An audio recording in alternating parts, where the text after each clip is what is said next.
Hello everybody and welcome to the channel. So today in this video we are doing a new series here. This is a series for a challenge called the Homestead Survival Challenge, which has been created by Crustu, and the description basically is you've bought land in hopes to fulfill your dreams of developing a self-sufficient off-grid homestead and starting a beautiful family. Will you be able to provide for yourself and your quickly growing family? The setup for this is any map of your choice. So your map of choice you'll need to really think about the map you want to choose. You've got to start from scratch with 500,000. You have no debt. You can use any economy you want.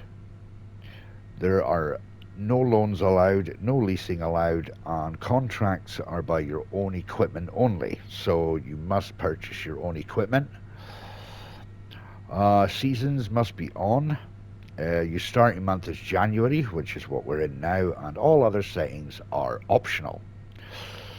So once we get up here to the farm, which is right here, because I've purchased 3 plots here, and we'll explain all once we get there.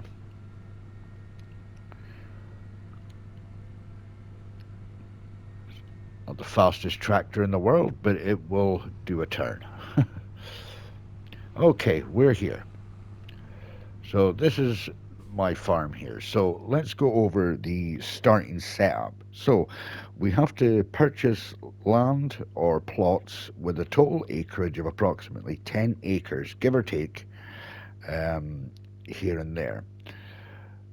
Purchase and place one house. Right, so this we'll go to the map. Right, so the areas I've chosen here was 4.21, 4.03, which gave me 8.25, and then I purchased a small one here, which I think was, so that gave me kind of 11. So I kind of went over by at least an acre, but I think we'll be okay. So we go into this here. So this is my farm here. So purchase one house, which I've got here, one shed, which I've got over here, one grain silo right there, and a market stall for selling, which is right here. And it's saying that the remaining money is to be used at your discretion. So what I've done is get back into, turn that off. Okay, so got the house, the grain silo. This here is the chicken barn, 2 greenhouses, and we'll go over why I've picked all these items in a moment. We have a sheep barn and we have a cow barn. So there's not a huge amount going on, but the reason for this is because the objective of the challenge. Every year, you must collect and store enough food for your growing family. Your family is growing, and they are increasingly need more food with more choices. You can produce additional crops and products to sell at the market stand, but only after you have met your food store needs. Explain that in a little bit. You can keep your dairy animals through the years, but the meat livestock must be sold in December. So by that, I'm assuming that I'm going to be putting goats in here. So I will need to sell the chickens and the beef cattle, which we'll get to in a moment. Um, so all the meat stock, livestock must be sold in December. So in December, you must sell everything in your inventory so that each year starts fresh.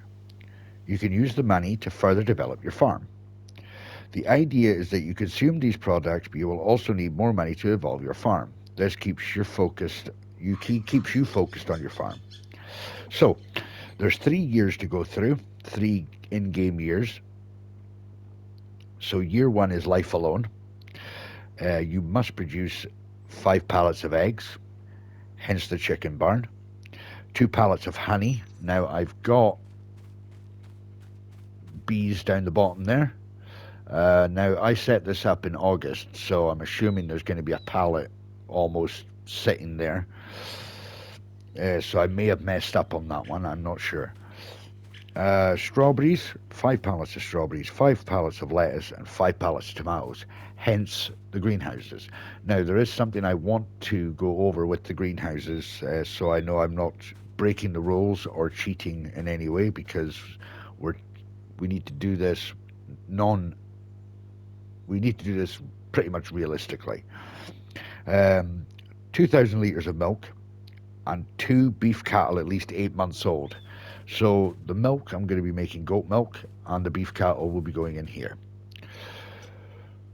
Okay, so for year two is the honeymoon, which means you need 10 pallets of eggs, 5 pallets of honey, 10 pallets of strawberry, lettuce and tomatoes, 10 pallets of bread, 10 pallets of butter, 10 pallets of cheese, 10 pallets of mushrooms, 5,000 litres of milk, 4 beef cattle at least 8 months old, and 4 pigs at least 8 months old.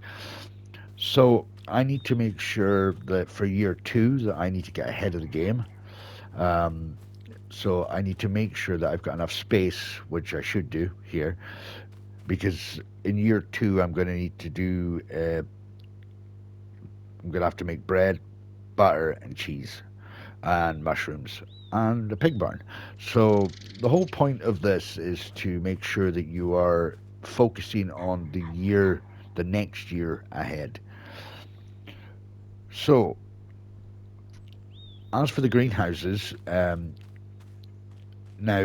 they take water, but there is a mod here that's I would say is not unrealistic, but this is an automatic watering um, mod, so it will automatically water the greenhouses. Now, if I was to say I was near a stream, I would say it's not unrealistic, but if someone could please tell me in the comments if this is allowed or not allowed. If it's not allowed, then I will remove it, because I do have one for the sheep, because the sheep need water as well. So I just want to clarify that I have installed these on the farm, and I want to know if they are okay to use or not. So what I've done is just made the farmyard here, put some decorations down. I may do a few more. It has left me with 152,000 in the bank. So I have got the options to start putting other things down, buying equipment. So everything has to be done with the equipment that's bought. Now, I have 3 grass fields, so I'm going to need to mow them all, bale them all. Um, I think I will do bales. Probably maybe get a bale storage shed or something, so we can use it to feed the cows with hay and the goats. TMR would probably be the best thing to use for if you're doing dairy cows. TMR would probably be the best, but I'm doing beef cattle, so um, I think hay will be sufficient. Um, I went through a lot of maps to try and find the best one, and Ladyhill seemed to be the only option I was left with. So I've gone with Ladyhill. Rusty Money Gaming, he is also on Ladyhill. I believe he is a bit further down the map. So, yeah, Ladyhill seemed to be the best option for me. So, what I want to do is just leave this introduction video as it is right now, and I will start in January. I'll start off from where I leave off from this video. I'll probably go ahead and get some equipment ready for doing the grass work here, and then we'll start the pretty much start the video from there, the first episode. So this kind of just an introductory, just to make sure that I haven't broken any rules. So if I have, please write them in the comments, because I don't want to be breaking the rules of the challenge, because it wouldn't be fair on others if I'm breaking rules and nobody's telling me. So I do try to keep up with everything on the challenges. It can be difficult and overwhelming if you've got quite a lot going on. So we do have a full pallet here. So this potentially for me is cheating. So I may just sell that that pallet. I think it's 1,000 liters a pallet actually. Are the pallets 1,000 liters? I can't remember. It's only 500 and I'll tell you what, I'm going to leave that just now, actually, just in case, because I'm not sure what size the pallets are. So I think it could be 1,000 liter pallets, so I'll leave it as it is just now. But yeah, so I'll leave it here for today on this video, the introduction. And if you could leave a like, put a comment in the comment section below. And if you're new to the channel, please consider subscribing and hit that notification bell so you are informed of all my uploads. So with that said, guys, I hope you all have a wonderful day, and I hope to see you all in the next one. But until then, bye for now.